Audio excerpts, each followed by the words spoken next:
suis François Tardieu, je suis directeur de recherche à l'INRA à Montpellier.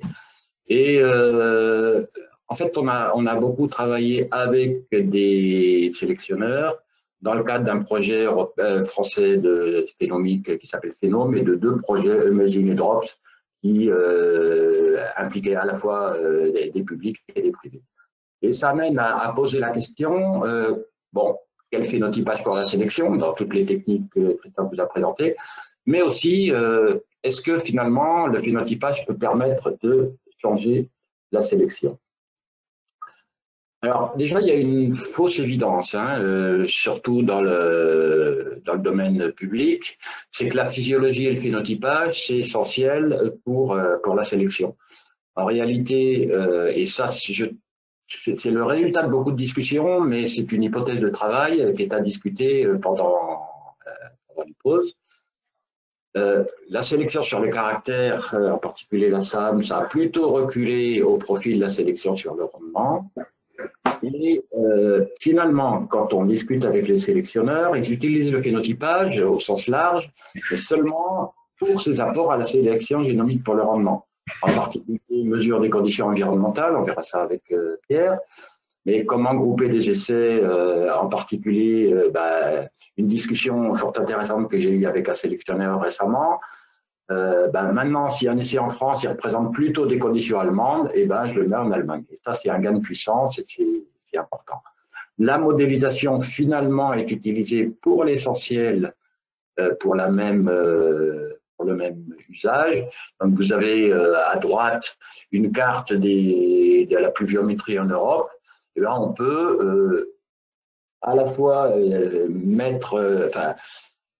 grouper les essais suivant ça, mais aussi faire des modes d'emploi de variétés. Et puis finalement, une utilisation du phénotypage dans la sélection aujourd'hui, c'est détecter des parcelles qui nous embêtent dans les analyses, en particulier sur la densité, c'est quelque chose qui est fait. Si j'ai un vol de drone, à ce moment-là, avec de l'analyse d'image et du deep learning, on peut compter le nombre de plantes et donc s'il y a des parcelles où il n'y a pas beaucoup de plantes, les mettre à part dans les analyses. Alors, tout ça c'est bien parce que les outils de phénotypage, mesure et modélisation, ils sont utilisés. Et en particulier, c'est la niche écologique pour des PME de phénotypage qui sont représentées aujourd'hui. Ce qui est peut-être moins bien, c'est que peut-être qu'on rate des applications plus ambitieuses que simplement l'application à la sélection génomique pour le rendement. Et ce qui est encore moins bien, c'est que finalement, pour ces applications-là, les PME de phénotypage, ils font bien leur travail. Ce n'est pas le rôle du secteur public d'être en compétition avec eux. Donc, où est le rôle de la recherche publique dans ce contexte? Alors, l'idée que je vais essayer qu'on poursuit depuis un petit peu de temps, c'est si on veut adapter les variétés au changement climatique et à la diversité environnementale, ça demande un changement de méthode. En particulier, se poser la question quand et où telles formules alléliques sont favorables, en plus de la question plus classique, quelle formule allélique pour améliorer le rendement? Ça paraît la même question, ce n'est pas tout à fait la même question et je vais dire pourquoi. Donc, si on parle de quand et où tels allèles, pourquoi on se pose la question? Mais là, je vous présente les résultats d'un essai qui a été fait dans le cadre en particulier Amazing, où on avait 16 champs, 2 ans de traitement, 250 hybrides, et puis on groupe les essais suivant des scénarios climatiques, comme Pierre Casadevez vous expliquera juste après, et vous ne serez pas étonné de voir que suivant si les champs il est plutôt dans la catégorie humide et frais, le rendement il est meilleur que quand c'est sec et chaud. Ça, c'est pas très novateur. Ce qui l'est plus, c'est qu'en fait, allèle par allèle et gène par gène, l'effet de ces allèles, il est différent par scénario. Là, je vous prends, s'il y a un pic ici, ça c'est le génome, s'il y a un pic dans le graphe du milieu, là, c'est parce qu'il y a un gène qui affecte le rendement, et ce gène et ces allèles, ils favorisent le rendement quand il fait sec et frais, il le défavorise, excusez-moi, il favorise s'il fait chaud et humide, et il le défavorise s'il fait sec et frais. Et donc, en réalité, 90% des allèles qu'on a trouvés sur le rendement, ils peuvent être soit favorables, soit défavorables, soit neutres, suivant le scénario.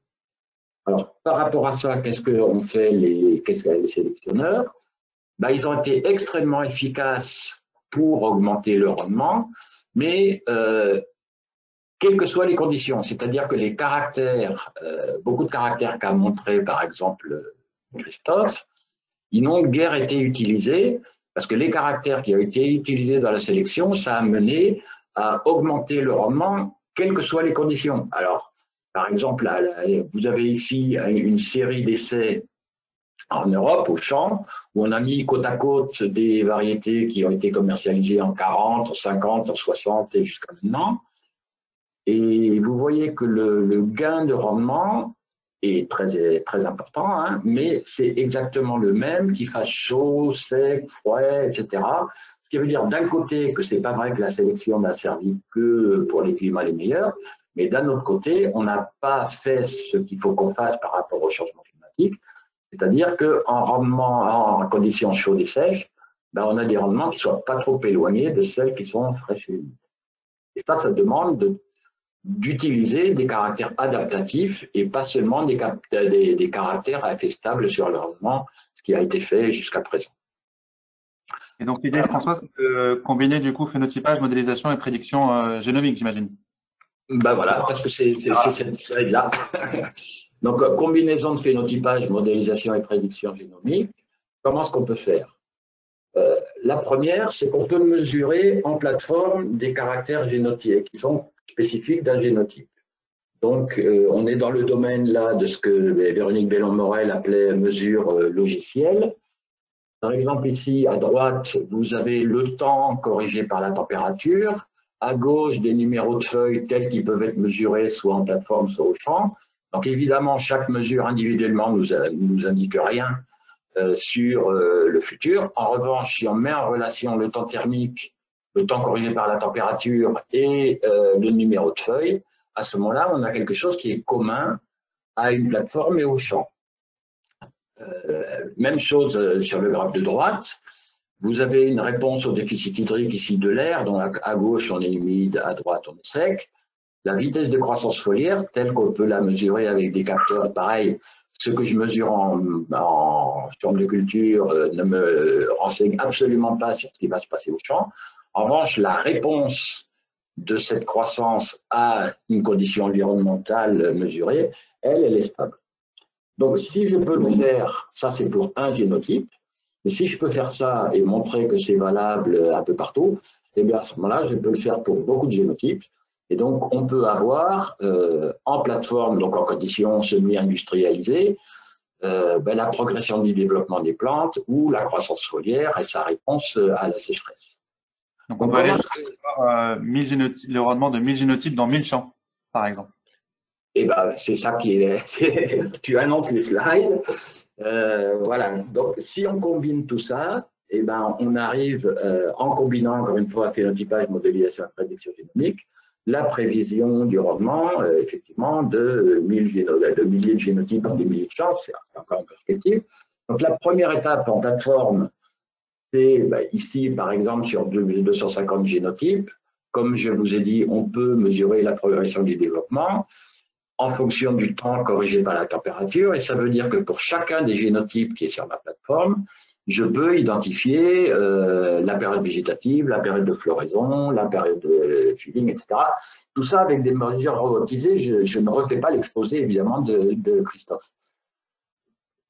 Une fois qu'on a fait ça, on a notre caractéristique de tous nos génotypes, et puis on va au champ où, grâce à des grilles environnementales ou des réseaux de capteurs, on peut avoir sur, là en l'occurrence 25 champs, mais ça peut être plus, la quantité de lumière, d'eau, la température qui a été dans chaque champ.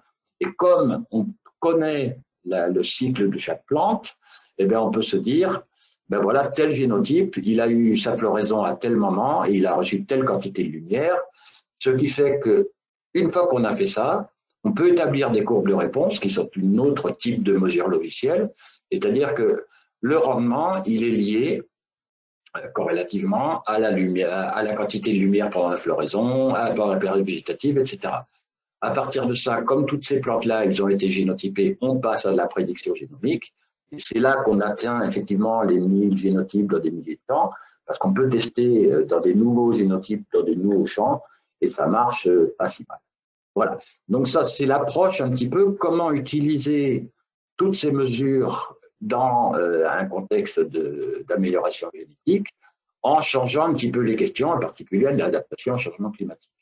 Donc, reste pour conclure à tester cette approche en vraie grandeur. Voilà. Finalement, le phénotypage, c'est une aide à la sélection génomique sur le rendement. Ce n'est pas ce que doit faire la recherche publique, comme je l'ai dit. Une nouvelle approche pour valoriser des effets, des allèles à effet conditionnel. Et moi, je pense qu'on a une mine d'allèles sous nos pieds qui ne sont pas utilisés. Donc, ça, c'est quelque chose qui a été fait quand même en vraie grandeur, mais il y a une thèse en cours à Arvalis et des discussions dans le meeting. Et puis, on est ouvert à beaucoup plus si c'est le genre d'approche que vous souhaitez développer.